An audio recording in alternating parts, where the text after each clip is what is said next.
ஏசாயா அதிகாரம். ஏசாயாவின் அழைப்பு. உசியா அரசர் மறைந்த ஆண்டில் மிகவும் உயரமானதோர் அரியணையில் ஆண்டவர் அமர்ந்திருப்பதை நான் கண்டேன். அவரது தொங்கலாடை கோவிலை நிரப்பி நின்றது. அவருக்கு மேல் சேராபீன்கள் சூழ்ந்து நின்றனர். ஒவ்வொருவருக்கும் 6 இறக்கைகள் இருந்தன. ஒவ்வொருவரும் 2 இறக்கைகளால் தம் முகத்தை மூடிக்கொண்டனர். 2 இறக்கைகளால் தம் கால்களை மூடி மறைத்தனர். மற்ற 2ஆல் பறந்தனர். அவர்கள் ஒருவர் மற்றவரை பார்த்து, படைகளின் ஆண்டவர் தூயவர், தூயவர், தூயவர், மண்ணுலகம் முழுவதும் அவரது மாட்சியால் நிறைந்துள்ளது என்று உரத்த குரலில் கூறிக்கொண்டிருந்தார்.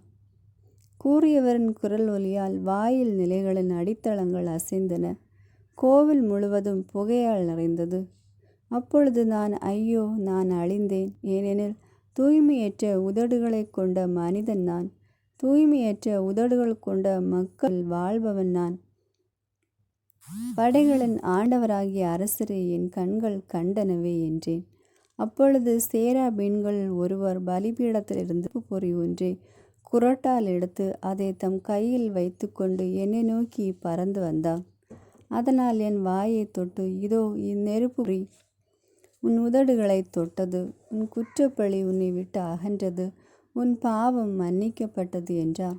மேலும், யாரை நான் அனுப்புவேன், நமது பணிக்காக யார் போவார் என வினவும் என் தலைவரின் குரலை நான் கேட்டேன்.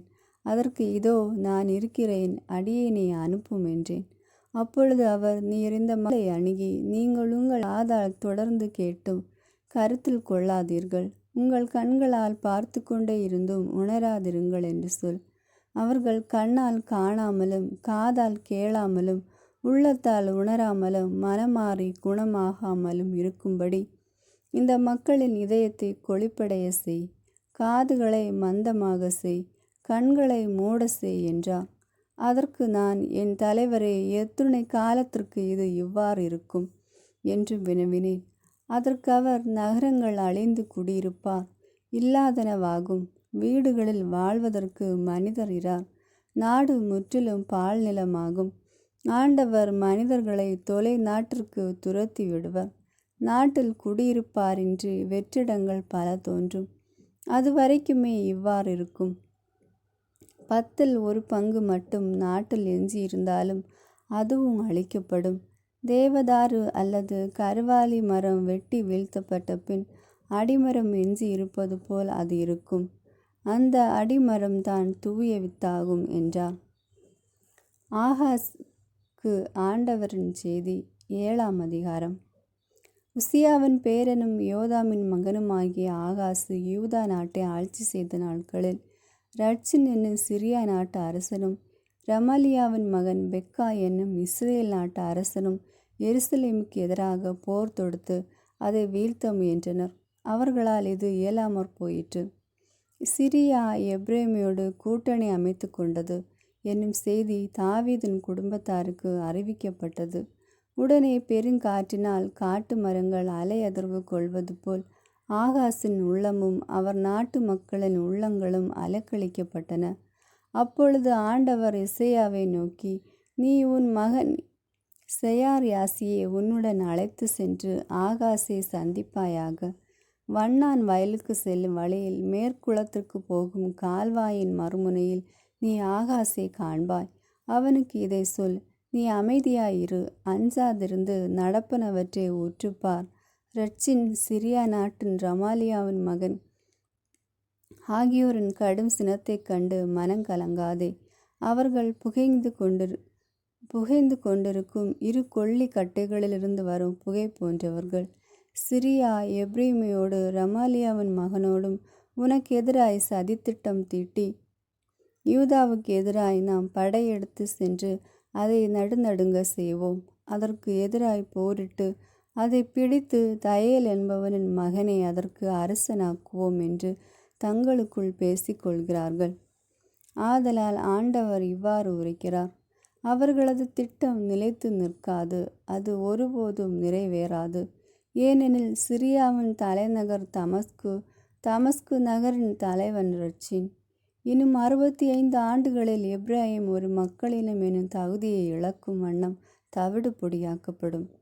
எப்ராஹிமின் தலைநகர் சமாரியா, சமாரியா நகரின் தலைவன் ரமாலியாவின் மகன். உங்கள் நம்பிக்கையில் நிலைத்திராவிடல் நீங்களும் நிலைத்து நிற்க மாட்டீர்கள். இம்மானுவேல் அடையாளம். ஆண்டவர் ஆகாசுக்கு மீண்டும் தம் திருவாக்கு அருளி சொல்லியது, உம் கடவுளாகிய ஆண்டவர் உமக்கு ஒரு அடையாளத்தை அருளுமாறு கேளும். அது கீழே பாதாளத்திலோ மேலே வானத்திலோ தோன்றுமாறு கேட்டுக்கொள்ளும் என்றார். அதற்கு ஆகாசு, நான் கேட்க மாட்டேன், ஆண்டவரை சோதிக்க மாட்டேன் என்றார். அதற்கு எசேயா, தாவீதின் குடும்பத்தாரே, நான் சொல்வதை கேளுங்கள். மனிதரின் பொறுமையை சோதித்து மனசலிப்படை செய்தது போதாதோ? என் கடவுளின் பொறுமையை கூட சோதிக்க பார்க்கிறீர்களா? ஆதலால் ஆண்டவர் தாமே உங்களுக்கு ஒரு அடையாளத்தை அருளுவார். இதோ, கருவுற்றிருக்கும் அந்த இளம்பெண் ஒரு ஆண்மகவை பெற்றெடுப்பார். அக்குழந்தைக்கு அவர் இம்மானுவேல் என்று பெயரிடுவார். தீமையை தவிர்த்து நன்மையை நாடி தேர்ந்து கொள்வதற்கு அறியும்போது அவன் வெண்ணையும் தேனையும் உண்பான். அந்த குழந்தை தீமையை தவிர்த்து நன்மையை நாடி தேர்ந்து கொள்வதற்கு முன் உம்மை நடுநடுங்க செய்யும் அரசர்கள் இருவரின் நாடுகளும் பாலை நிலமாக்கப்படும். எப்ரேம் யூதாவை விட்டு பிரிந்து போன பின் இந்நாள் வரை வராத நாட்களை உம்மேலும் நாட்டு மக்கள் மேலும் உம் தந்தையரின் குடும்பத்தார் அனைவர் மேலும் ஆண்டவர் வர செய்வார். அசீரிய அரசனையே வரவழைப்பார். அந்நாளில் எகிப்து ஆறுகளின் ஊற்று முனையில் உள்ள ஈயையும் அசீரிய நாட்டிலுள்ள தேனியையும் ஆண்டவர் சீழ்கையொலை செய்து அழைப்பார்.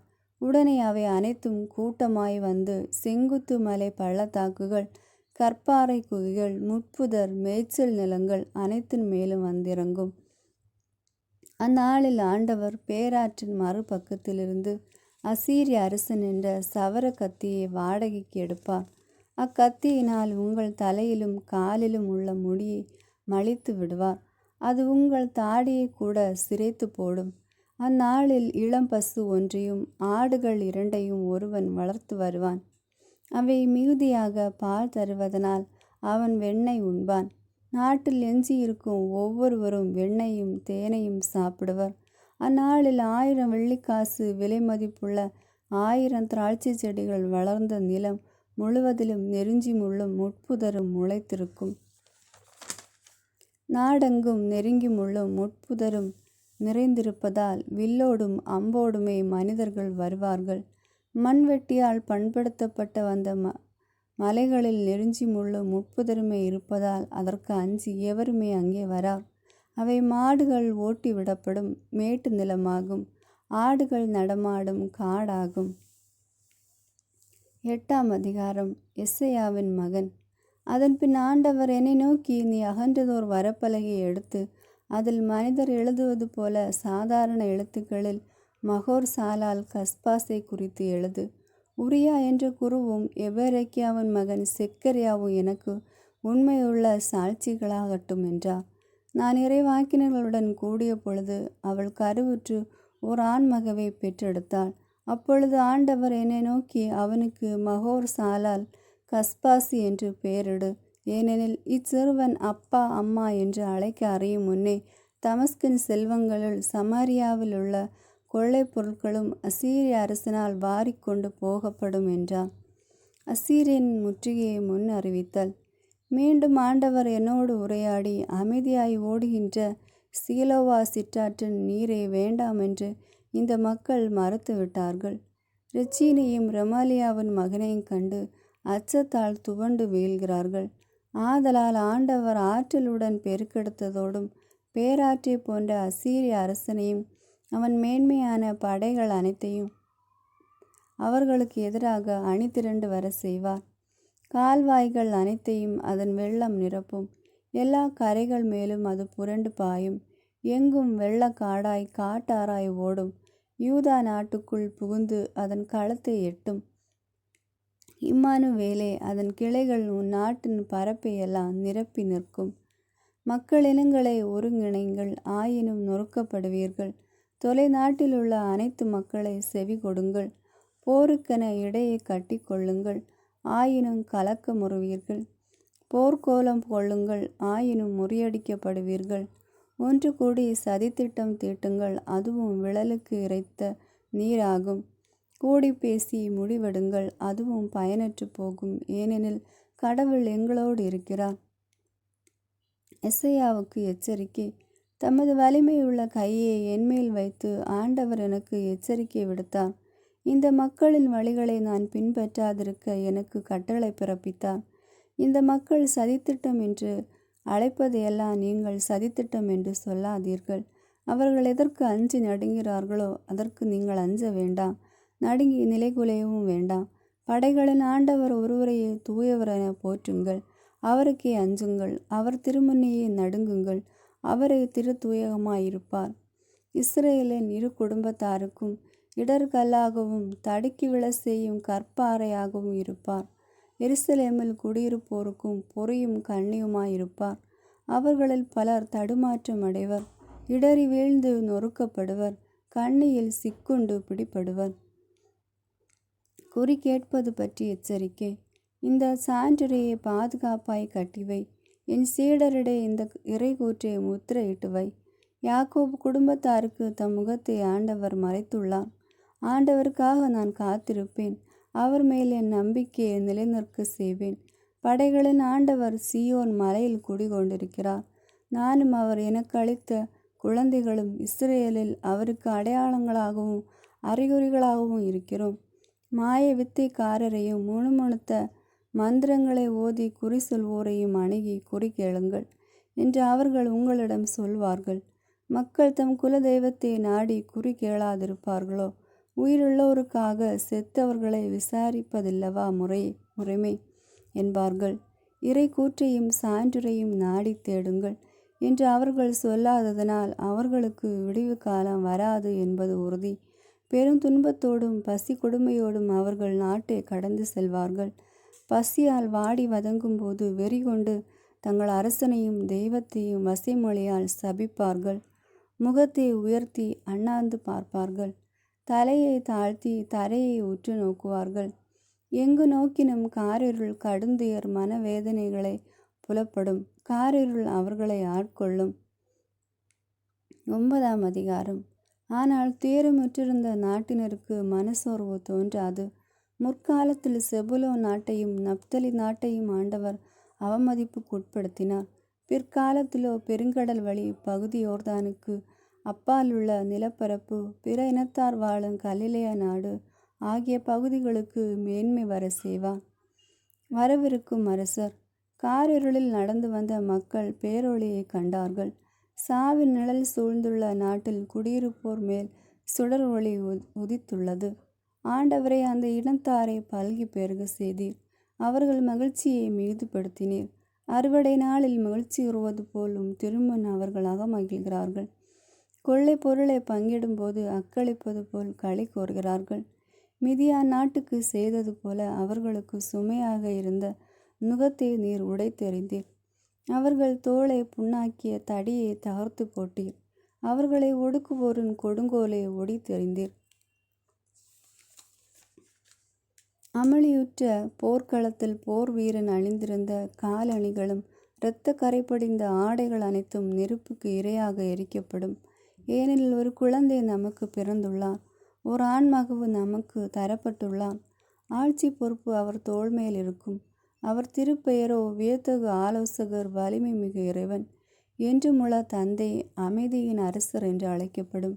அவரது ஆட்சியின் உயர்வுக்கும் அமைதி நிலவும் அவரது அரசின் வளர்ச்சிக்கும் முடிவு இராது. தாவீதின் அரியணையில் அமர்ந்து தாவீதின் அரசை நிலைநாட்டுவார். இன்று முதல் என்றென்றும் நீதியோடும் நேர்மையோடும் ஆட்சி புரிந்து அதை நிலை பெயராது உறுதிப்படுத்துவார். படைகளின் ஆண்டவரது பேரார்வம் இதை செய்து நிறைவேற்றும். யாக்கோபுக்கு எதிராக ஒரு வார்த்தையை ஆண்டவர் அனுப்பியுள்ளார். அது இஸ்ரேல் மேல் இறங்கி தன் செயலை செய்யும். இஸ்ரேலுக்கு தண்டனை தீர்ப்பு. எப்ரேமர் சமாரியாவின் குடிகளாகிய அனைத்து மக்களும் இதை அறிந்து கொள்வார்கள். செருக்கினாலும் இதயத்தில் எழும் இருமாப்பினாலும் அவர்கள் சொல்லுவதாவது: செங்கடல் கட்டடம் இடிந்து வீழ்ந்தது, எனினும் செதுக்கிய கற்களால் நாங்கள் கட்டி எழுப்புவோம். காட்டாத்தி மரங்கள் வெட்டி வீழ்த்தப்பட்டன, எனினும் அவற்றிற்கு பதிலாக கேதுரு மரங்களை வைப்போம். ஆதலால் ஆண்டவர் ரட்சீனின் அதிகாரிகளை அவர்களுக்கு எதிராய் கிளர்ந்தெழ செய்தார். அவர்களை பகைவரை தூண்டிவிட்டார். கிழக்கிலிருந்து சிறியரும் மேற்கிலிருந்து பெலிஸ்தியரும் வந்தார்கள். தங்கள் வாயை விரிவாய் திறந்து இஸ்ரேலரை விழுங்கிவிட்டார்கள். இவையெல்லாம் நடந்தும் அவரது சீற்றம் தணியவில்லை. ஓங்கி அவரது சினக்கை இன்னும் அடங்கவில்லை. தங்களை நொறுக்க வைத்தவரிடம் மக்கள் திரும்பவில்லை. படைகளின் ஆண்டவரை தேடவும் இல்லை. ஆதலால் ஆண்டவர் இஸ்ரேலில் உயர்ந்தோர் முதல் தாழ்ந்தோர் வரை அனைவரையும் ஒலிவ மரக்கிளையையும் நாணலையும் ஒரே நாளில் வெட்டி வீழ்த்துவார். முதியவரும் மதிப்பு மிக்கவருமே உயர்ந்தோர், பொய்யை போதிக்கும் இறைவாக்கினரோ தாழ்ந்தோர். இந்த மக்களை வழிநடத்தியோர் அவர்களை நெறிப்பெறல செய்தனர். அவர்களால் வழிநடத்தப்பட்டவரோ அழிந்து போயினர். ஆதலால் அவர்களுடைய இளைஞரை குறித்து என் தலைவருக்கு மகிழ்ச்சி இல்லை. அவர்களிடையே வாழும் திக்கற்றோர் கைம்பெண்கள் மேல் இரக்கம் காட்டவில்லை. அவர்கள் அனைவரும் இறைப்பற்றி இல்லாதவர்கள், தீச்செயல் புரிபவர்கள். எல்லோரும் மதிக்கேட்டையே பேசினர். இவையெல்லாம் நடந்தும் அவர் சீற்றம் தணியவில்லை. ஓங்கி அவரது சினக்கை இன்னும் அடங்கவில்லை. கொடுமை தீயை போல் கொழுந்துவிட்டு எரிந்தது.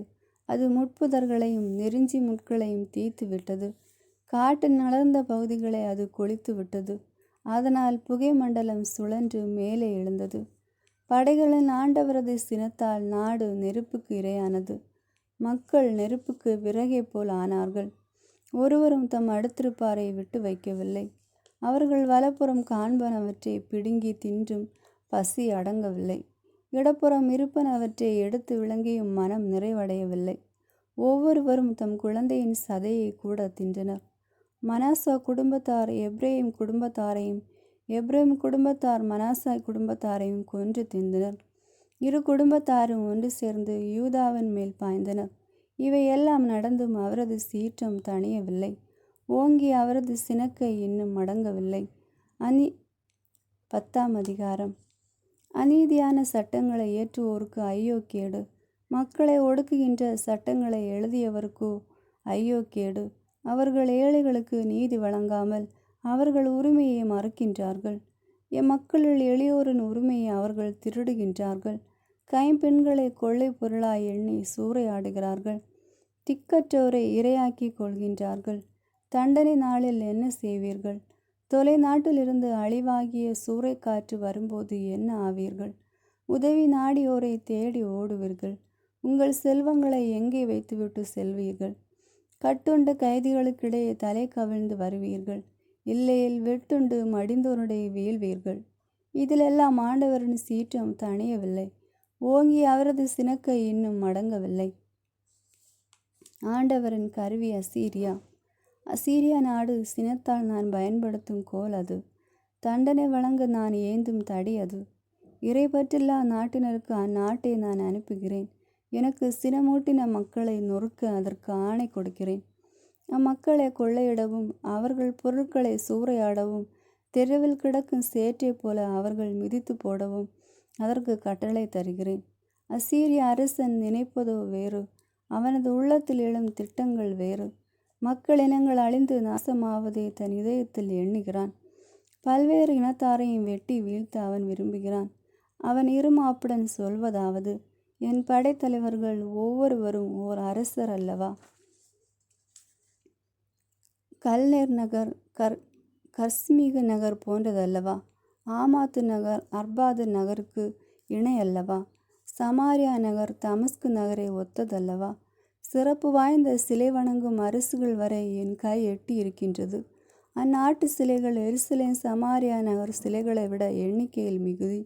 சமாரியாவையும் அதிலுள்ள சிலைகளையும் அழித்து பாழ்படுத்தியவன் நான். இப்படி இருக்க எருசலேமுக்கும் அதன் மக்கள் வழிபடும் சிலைகளுக்கும் அவ்வாறே செய்ய மாட்டேனோ? எனவே சீயோன் மலை மேலும் எருசலேமிலும் என் வேலைகள் அனைத்தையும் முடித்த பின் ஆணவ நிறைந்த அசீரிய அரசனின் சிந்தனையை முன்னிட்டும் இருமாப்புடன் அவன் பேசிய பேச்சுகளை முன்னிட்டும் அவனை நான் தண்டிப்பேன் என்கிறார் என் தலைவர். ஏனெனில் அவன் இவ்வாறு சொன்னான், என் கை வலிமையாலே நான் அதை செய்து முடித்தேன். என் ஞானத்தாலும் அறிவு கூர்மையாலும் அதற்கு திட்டங்கள் தீட்டினேன். மக்களினங்கள் தங்களிடையே வைத்துள்ள எல்லைகளை அகற்றினேன். அவர்களுடைய கருவூலங்களை சூறையாடினேன். அரியணையில் வீற்றிருந்தோரை ஒரு காளை மிதிப்பது போல் மிதித்து போட்டேன். குருவி கூட்டை கண்டுபிடிப்பது போல் என் கை மக்களினங்களின் செல்வங்களை கண்டு எடுத்து கொண்டது. புறக்கணித்த முட்டைகளை ஒருவன் பொறுக்கி எடுப்பது போல் நாடுகள் யாவற்றையும் ஒருங்கே சேர்த்து கொண்டேன். எனக்கு எதிராக ஒருவரும் இறக்கி அடிக்கவில்லை, வாய் திறக்கவில்லை, கீச்சென்ற ஒலி எழுப்பவும் இல்லை. வெட்ட பயன்படுத்துகிறவனுக்கு மேலாக கோடாரி தன்னை மேன்மை பாராட்டுவதுண்டோ? அறுப்பவனை விட தன்னை சிறப்பு மிக்கதாக வாள் கருத இயலுமோ? தன்னை தூக்கியவனை சுழற்றி வீச கைத்தடியால் கூடுமோ? மரம் அல்லாத மனிதனை தூக்க மரத்தால் ஆன கோலால் இயலுமோ? ஆதலால் தலைவராகிய படைகளின் ஆண்டவர் பாழாக்கும் கொள்ளை நோயை அவனுடைய கொழுத்த வீரர்கள் மேல் அனுப்புவார். அவனது மேன்மையின் கீழ் தீ ஒன்றை வைப்பார். அவர் நெருப்பு மூட்டுவார், அது கொழுந்து விட்டு எரியும். இஸ்ரேலின் ஒளியானவர் நெருப்பாக மாறுவார். அதன் தூயவர் தீய கொழுந்தாய் உருவெடுப்பார். அது அவனுடைய முட்புதர்களையும் நெருஞ்சி முட்களையும் ஒரே நாளில் சுட்டரித்து சாம்பலாக்கிவிடும். வனப்புமிக்க அவனுடைய காடுகள், செழிப்புமிக்க அவனுடைய தோட்டங்கள் யாவும் உள்ளும் புறமும் அழிக்கப்படும். அது நோயாளி ஒருவன் உருக்குலைவதை ஒத்திருக்கும். அவனது காட்டில் மிக சில மரங்களை எஞ்சியிருக்கும். ஒரு சிறுவன் கூட அவற்றை எண்ணி எழுதிவிடலாம். எஞ்சியோரின் மீட்பு. அந்நாளில் இஸ்ரேல் குடும்பத்தாரில் எஞ்சியிருப்போரும் யாக்கோபின் மக்களில் தப்பி பிழைத்தோரும் தங்களை அடித்து நொறுக்கிய நாட்டை இனி சார்ந்திருக்க மாட்டார்கள். மாறாக இஸ்ரேலின் தூயவருக்கு உண்மை உள்ளவர்களாய் அவரையே சார்ந்திருப்பார்கள். யாக்கோபின் குடும்பத்தாரில் எஞ்சியிருப்போர் சிலர் வலிமை மிக்க இறைவனிடம் திரும்பி வருவர். இஸ்ரேலே, இப்பொழுது உன் மக்கள் கடற்கரை மணலைப் போல் இருப்பினும் அவர்கள் எஞ்சியிருப்போரை திரும்பி வருவர். அழிவு நெருங்கி வந்தாயிற்று, அழிவு வருவது தீர்ப்பாயிற்று. பொங்கி வரும் இறைநீதி இதனால் வெளிப்படும். ஏனெனில் என் தலைவராகிய படைகளின் ஆண்டவர் தாம் ஆணையிட்டபடியே நாடு முழுவதிலும் அழிவை கொண்டு வருவார். அசீரியாவுக்கு ஆண்டவரின் தண்டனை தீர்ப்பு. என் தலைவராகிய படைகளின் ஆண்டவர் கூறுவது இதுவே: சீயோனில் வாழ்கின்ற என் மக்களை எகிப்தியர் முன்பு செய்தது போல் அசீரியன் தடியால் உங்களை அடிக்கும் போதும் கோலை உங்களுக்கு எதிராய் ஓங்கும் போதும் நீங்கள் அஞ்சாதீர்கள். ஏனெனில் இன்னும் கொஞ்ச காலத்திற்குள் உங்கள் மேல் கொண்ட என் கடும் சினம் தணிந்துவிடும். அப்பொழுது அசீரியர்களை அழிக்குமாறு அதை திசை திரும்பும். ஒரே பாறை அருகில் முன்பு மிதியானியரை அடித்து வீழ்த்தியது போல் படைகளின் ஆண்டவர் அவர்களுக்கு எதிராக ஒரு சாட்டையை எடுப்பார். எகிப்தியரை அழிக்க செங்கடல் மீது தமது கோலை ஓங்கினது போல அவர்களுக்கு எதிராய் தம் கோலை ஓங்குவார். அந்நாளில் நீங்கள் கொழுமை அடைவீர்கள். உங்கள் தோள் மேல் அவன் வைத்த சுமை அகற்றப்படும். உங்கள் கழுத்தில் உள்ள அவனது நுகத்தடி உடைத்தெறியப்படும். பகைவனின் படையெடுப்பு. பகைவன் ஐயாத்துக்கு எதிராக போர் தொடுத்துள்ளான். அவன் மிக்ரோனை கடந்து வந்து விட்டான். மிக்மாசிலே தன் மூட்டை முடிச்சுகளை வைத்திருக்கின்றான். கணவாயை அவர்கள் கடந்து விட்டார்கள். கேபாவில் தங்கி இரவை கழிக்கின்றார்கள். ராமா நகரின் மக்கள் அஞ்சி நடுங்குகின்றார்கள். சவுலின் நகரான கிபையாவில் உள்ள மக்கள் ஓட்டம் எடுக்கின்றார்கள்.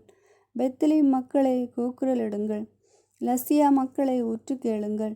அனதோத்தின் மக்களை மறுமொழி கூறுங்கள். மத்மேனா மக்கள் ஓட்டம் பிடிக்கிறார்கள். கேபிமெனில் வாழ்வோர் புகலிடம் தேடி ஓடுகிறார்கள். இன்றே அப்பகைவன் நோபு நகரில் தங்குவான். அங்கிருந்து மகள் சீயோனின் மலைக்கும் எருசலேமின் குன்றிற்கும் எதிராக கையை ஓங்கி அசைப்பான். நம் தலைவராகிய படைகளின் ஆண்டவர் அச்சுறுத்தும் ஆற்றலால் கிளைகளை வெட்டி வீழ்த்துவார். உயர்ந்தவற்றின் கிளைகள் துண்டிக்கப்படும். செருக்குற்றவை தாழ்த்தப்படும். நிமிர்ந்து நிற்பவை தரைமட்டமாக்கப்படும். அடர்ந்த காட்டை அவர் கோடாரியால் வெட்டி வீழ்த்துவார். லபானின் தன் உயர்ந்த மரங்களுடன் தரையிலே சாயும். ஆமென். God bless you.